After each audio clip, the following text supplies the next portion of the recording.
మండలంలోని market committee కార్యాలయం ఎదుట జాతీయ రహదారిపై రోడ్డుపై బైఠాయించి పత్తి రైతులు ఆందోళన చేపట్టారు. పత్తిని కొనుగోలు చేయకుండా అధికారులు జాప్యం చేస్తున్నారని మండిపడ్డారు. రైతులు ఆగ్రహం వ్యక్తం చేశారు. అమ్మకానికి వచ్చిన ప్రతి వాహనానికి టోకెన్లు ఇచ్చి పత్తి కొనుగోలు చేయాలని డిమాండ్ చేశారు. పత్తి రైతుల నిరసనతో రోడ్డుకు ఇరువైపులా భారీగా వాహనాలు నిలిచాయి.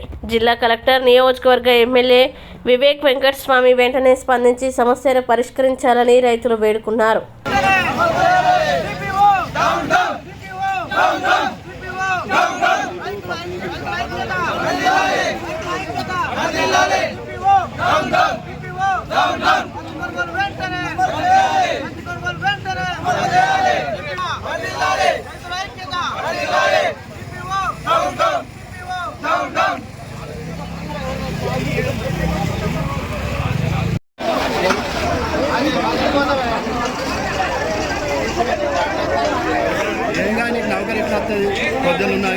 హలో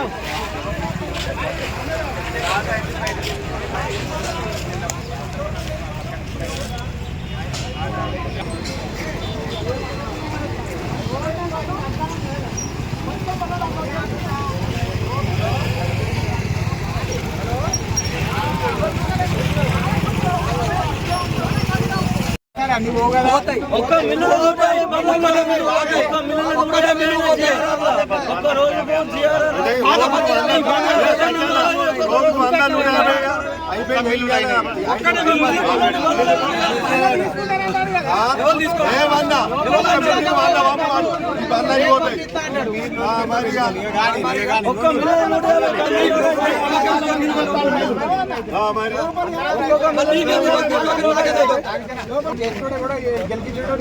దళారు వ్యవస్థ లేదు, వ్యవస్థ లేదు, ఎందుకు లేదు? లేదని మీరు ఎట్లా అంటారు?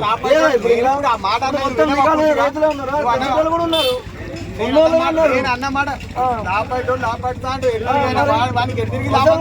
నష్టపోతాడు. రైతు ఏ విషయం తెలియదు కొనేదాకా మేము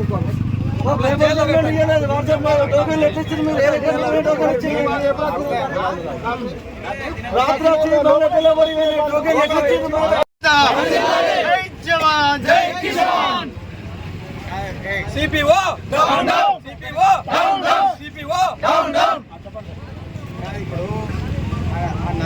మార్కెట్ కమిటీ ఏరియాలోని మొత్తం ప్రతి రైతుది బేషరతుగా కొనుగోలు చేయాలని ప్రతి రైతు కోరుకుంటున్నాడు.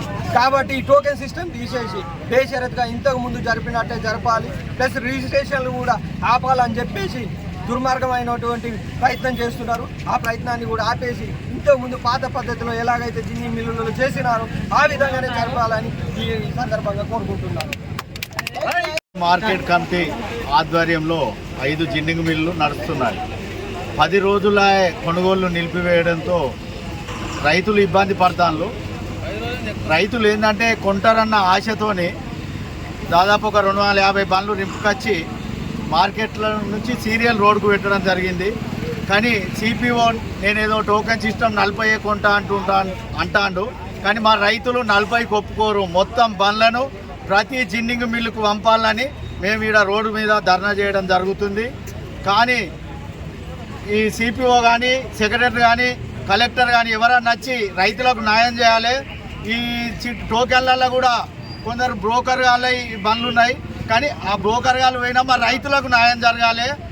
ఇంతకుముందు ఫస్ట్ తీసిన పత్తే మేము పోలే, ఇప్పటికే 100 రూపాయలు తగ్గించి రైతు చాలా నష్టపోతాడు. ఇంకా కొందరు రైతులది ఫస్ట్ది ఇంకా తీయలే. ఎందుకంటే మార్చి ఎండింగ్ వరకు ఈ ఒక శని ఆదివారం తప్ప సీరియల్ పత్తి కొనాలని రైతుల తరఫున నేను డిమాండ్ చేస్తున్నా. రైతుల ఐక్యత.